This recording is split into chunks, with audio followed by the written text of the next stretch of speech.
Brought to you by 5paisa.com. Investing made easy and rewarding. Download the app now.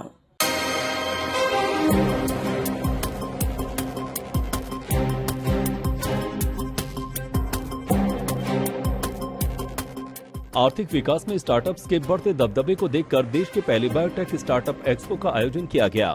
Delhi के प्रगति मैदान में PM Narendra Modi ने biotech startup expo 2022 का उद्घाटन किया। इस मौके पर पीएम मोदी ने कहा कि बीते 8 साल में भारत की बायो इकोनॉमी 8 गुना बढ़ गई है। एग्जीबिशन में शोकेस किए गए बायोटेक स्टार्टअप्स और बायोटेक इन्वेस्टर्स और इंक्यूबेशन सेंटर्स नए भारत की एस्पिरेशंस के साथ चल रहे हैं।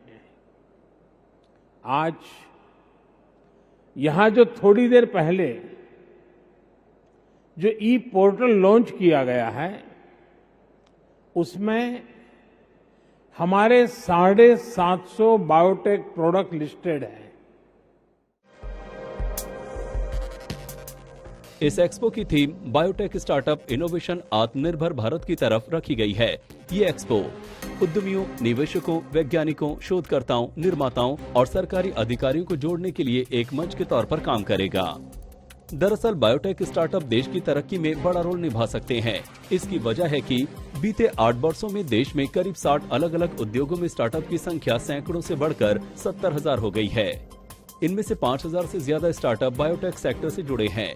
जानकारों का भी मानना है कि स्टार्टअप सेक्टर में बायोटेक सेगमेंट के बढ़ते महत्व से इस पर खास जोर दिया जाना जरूरी है।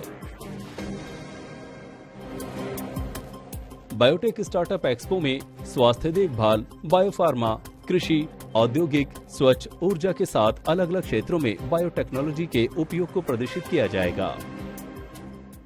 इस हॉल में बायोटेक सेक्टर से जुड़ा करीब करीब हर सेक्टर मौजूद है। हमारे साथ बड़ी संख्या में ऑनलाइन भी बायोटेक प्रोफेशनल जुड़े हुए हैं। आने वाले 2 दिनों में आप इस एक्सपो में बायोटेक सेक्टर के सामने अवसरों और चुनौतियों पर चर्चा करने वाले हैं। भारत को बायोटेक के क्षेत्र में अवसरों की भूमि माना जा रहा है। स्टार्टअप इंडिया की शुरुआत के बाद बायोटेक स्टार्टअप्स में निवेश करने वालों की संख्या में 9 गुना तेजी हुई है। बीते 8 साल में भारत की इकोनॉमी 8 गुना बढ़ गई है।